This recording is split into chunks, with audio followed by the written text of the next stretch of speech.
आज हम जिस कहानी की तह तक जाने वाले हैं वो दुनिया के सबसे खतरनाक और सबसे ज्यादा दबाए गए घोटालों में से एक है, जेफरी एप्स्टीन फाइल्स। बिल्कुल। और एक बात शुरू में ही साफ कर दें, ये कहानी सिर्फ एक अपराधी की नहीं है। नहीं, बिल्कुल नहीं। ये सत्ता, राजनीति, हॉलीवुड, अरबपतियों और यहाँ तक कि शाली परिवारों के एक ऐसे जाल की कहानी है जिसके तार अब धीरे धीरे खुल रहे हैं। हाँ, और ये जानना बहुत जरूरी है कि आज हमारी बातचीत का आधार कोई सोशल मीडिया की अफवाहें या यूट्यूब की थ्योरीज नहीं है। सही बात है। हम जो भी कहेंगे वो अमेरिकी कांग्रेस के रिकॉर्ड्स, न्याय विभाग यानी डीओजे, एफबीआई की रिपोर्ट्स, अदालती दस्तावेज और खुद जेफरी एप्स्टीन के हाथों से लिखे गई ईमेल्स पर आधारित है। तो हमारा मकसद साफ है, समझना कि ये एप्स्टीन फाइल्स आखिर हैं क्या, इनमें कौन से बड़े नाम हैं और ये सत्ता के ऊंचे गलियारों के बारे में हमें क्या बताती हैं। तो चलिए शुरू से शुरू करते हैं। ये जेफरी एप्स्टीन, जिसकी वजह से ये सारा बखेड़ा खड़ा हुआ, आखिर था कौन? बज़ाहिर तौर पर जेफरी एप्स्टीन एक क्या कहते हैं, एक रहस्यमयी अरबपति फाइनेंसर था। न्यूयॉर्क और फ्लोरिडा में आलीशान घर, एक प्राइवेट जेट और एक पूरा का पूरा द्वीप भी तो था उसके पास। हाँ, एक निजी द्वीप। उसकी पहचान एक ऐसे शख्स की थी जिसके दोस्त दुनिया के सबसे ताकतवर लोग थे, लेकिन ये तो सिर्फ दुनिया को दिखाने वाला चेहरा था। और उसका असली काम था नाबालिग लड़कियों की सेक्स ट्रैफिकिंग, वो भी दुनिया के सबसे अमीर और सबसे शक्तिशाली लोगों के लिए। ये एक ऐसा घिनौना नेटवर्क था जिसे उसने दशकों तक चलाया। कहानी में कुछ अहम मोड़ आते हैं। 2006 में उस पर पहली बार आरोप लगे, पर 2008 में वो एक बहुत ही अजीब से एक गुप्त सौदे के जरिए लगभग साफ बच निकला। और फिर सालों बाद 2019 में जब उसे दोबारा गिरफ्तार किया गया तो केस आगे बढ़ने से पहले ही जेल में उसकी आत्महत्या हो गई। इस आत्महत्या पर तो इतने सवाल हैं कि वो खुद एक अलग कहानी है। बिल्कुल, और उसकी मौत ने ही इस सवाल को जन्म दिया जो आज भी कायम है।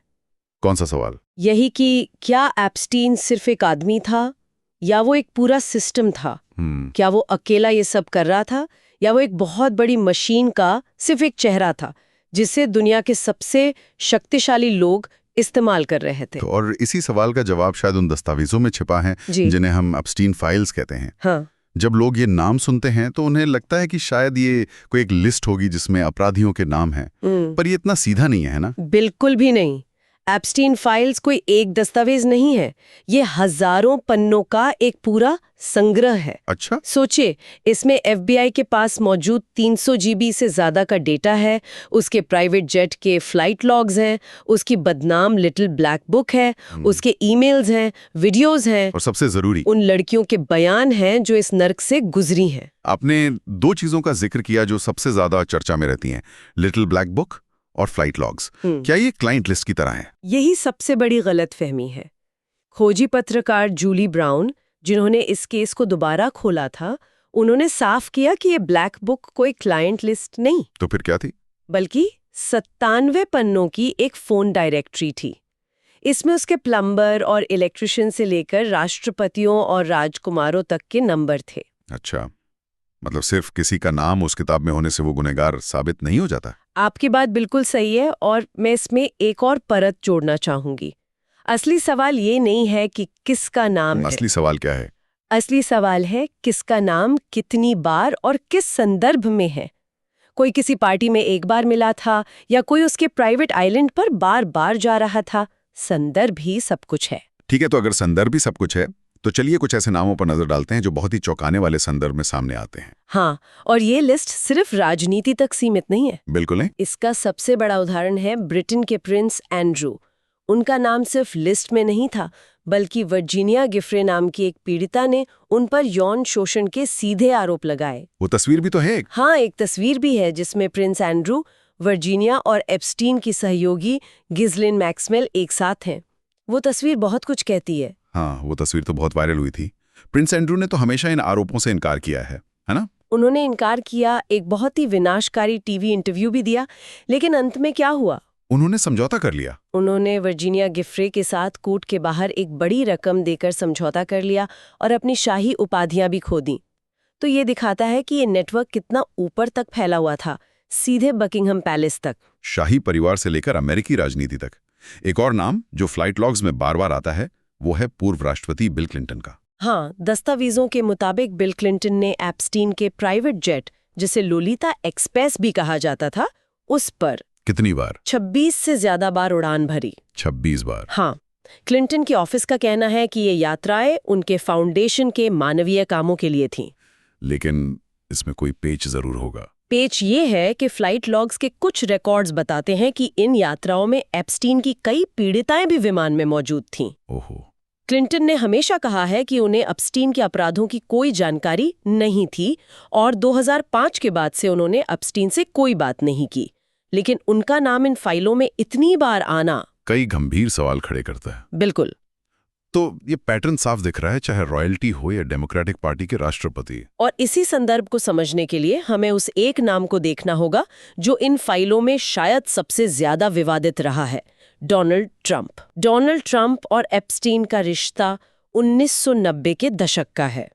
दोनों फ्लोरिडा के पाम बीच में पड़ोसी थे और अक्सर ट्रंप के मार-ए-लागो क्लब में साथ देखे जाते थे। और ट्रंप का एक बयान भी तो था 2002 का। हाँ, 2002 में ट्रंप ने एक मैगजीन को इंटरव्यू में कहा था, मैं जेफरी को 15 साल से जानता हूँ। वो एक शानदार आदमी है और उसे भी मेरी तरह खूबसूरत औरतें पसंद है और उनमें से कई जवान होती हैं। एक मिनट, ये बयान आज सुनने में बहुत ही अजीब लगता है। लेकिन सिर्फ पार्टियों की बात नहीं थी। एक घटना का जिक्र बार बार आता है, 1992 की एक पार्टी का। हाँ, दस्तावेजों के मुताबिक मारे लोगों में एक पार्टी हुई जिसमें 28 लड़कियां बुलाई गई थीं और उस पार्टी में सिर्फ 2 मर्द मौजूद थे। कौन? डोनाल्ड ट्रंप और जेफरी एप्स्टीन। सिर्फ 2 मर्द और 28 लड़कियां। ये सिर्फ एक पार्टी नहीं लगती, ये तो एक पैटर्न की शुरुआत जैसा लगता है। हाँ, और सोर्सेज बताते हैं कि ये कोई अकेली घटना नहीं थी। यहाँ एक पैटर्न देखना जरूरी है। मतलब पहले इस तरह की पार्टियां, फिर 2002 का वो बयान और फिर साल 2000 में एप्स्टीन का ट्रंप के ही पास से 17 साल की वर्जीनिया गिफरे को नौकरी पर रखना, जो बाद में उसके सबसे मुखर पीड़ितों में से एक बनी। ये सब एक दूसरे से जुड़ा हुआ है। लेकिन बाद में दोनों के रिश्तों में खटास आ गई थी, ऐसा कहा जाता है। ट्रंप ने 2025 में दावा किया कि उन्होंने एप्स्टीन को मार-लागो से बैन कर दिया था। हाँ, उन्होंने कहा था कि एप्स्टीन ने क्लब मेंबर की बेटी के साथ छेड़छाड़ की थी, इसलिए बैन कर दिया। तो यहीं पर विरोधाभास शुरू होता है। बिल्कुल। ट्रंप कहते हैं कि उन्होंने एप्स्टीन को बैन किया, जबकि एप्स्टीन के करीबियों का कहना था कि ट्रंप तो कभी मार-लागो के मेंबर थे ही नहीं। दोनों की कहानियां मेल नहीं खाती। लेकिन असली कहानी तो एप्स्टीन के अपने ईमेल से सामने आती है। अच्छा, तो अब एप्स्टीन खुद कुछ कह रहा है? हाँ, 2011 में एप्स्टीन ने अपनी साथी घिस्लिन मैक्सवेल को एक ईमेल लिखा। उसमें साफ लिखा था। क्या लिखा था? ट्रंप मेरे घर में घंटों तक एक पीड़िता का नाम के साथ रहा, पर पुलिस ने कभी उसका नाम नहीं लिया।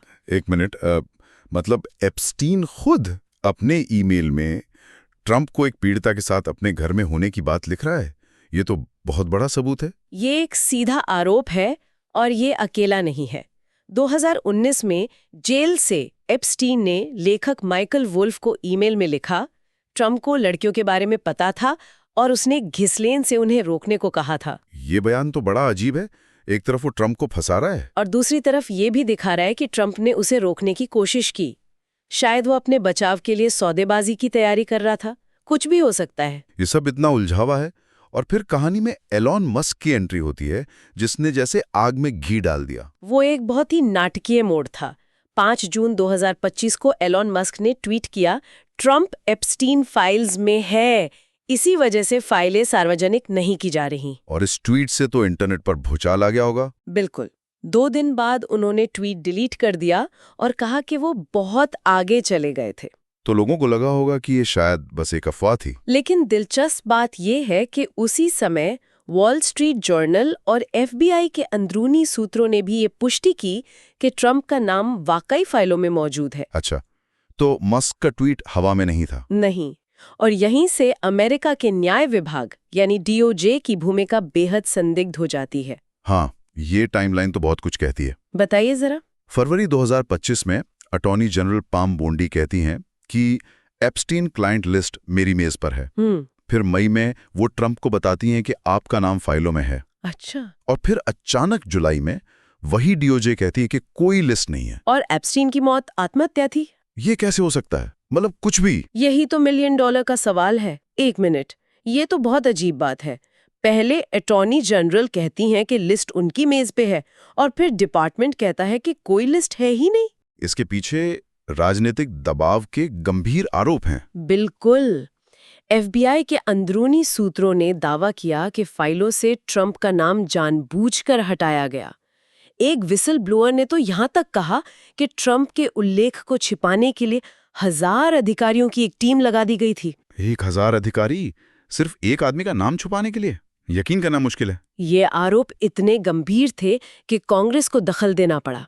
18 नवंबर 2025 को एप्स्टीन फाइल्स ट्रांसपेरेंसी एक्ट पास किया गया और इसे 427-1 के जबरदस्त बहुमत से पास किया गया। मतलब लगभग सभी इसके पक्ष में थे। और सबसे हैरान करने वाली बात, इस पर खुद राष्ट्रपति ट्रंप ने दस्तखत किए। तो सबको लगा कि चलो अब सच सामने आएगा, दूध का दूध पानी का पानी हो जाएगा। लेकिन हुआ ठीक उल्टा।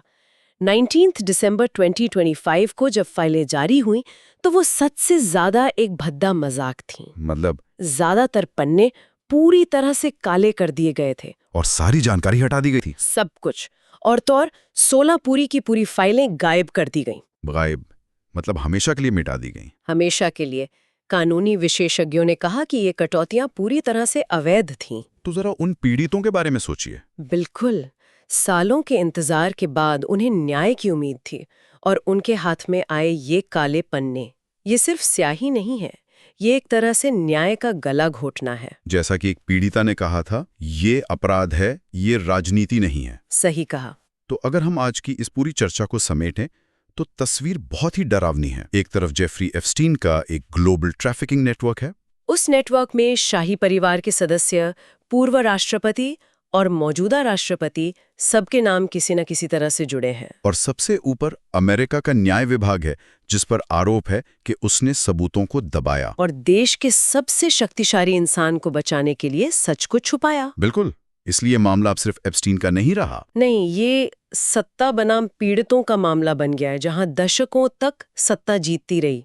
लेकिन अब इन फाइलों के जरिए सच धीरे धीरे ही सही पर बाहर आ रहा है। ये एक ऐसी लड़ाई है जहां शक्तिशाली लोग अपने प्रभाव का इस्तेमाल करके सच को दफनाने की कोशिश करते हैं, जबकि पीड़ित सिर्फ न्याय की उम्मीद में सालों तक इंतजार करते हैं। तो आज की इस बातचीत को हम एक सवाल के साथ खत्म करते हैं, जो श्रोताओं को सोचने पर मजबूर करेगा। जब दस्तावेज जारी तो किए जाते हैं, पर सच्चाई काले पन्नों के पीछे छिपी रहती है, तो क्या ये पारदर्शिता है या पारदर्शिता का भ्रम? और जो 16 फाइलें हमेशा के लिए मिटा दी गईं, उनमें कौन से और राज दफन हो गए?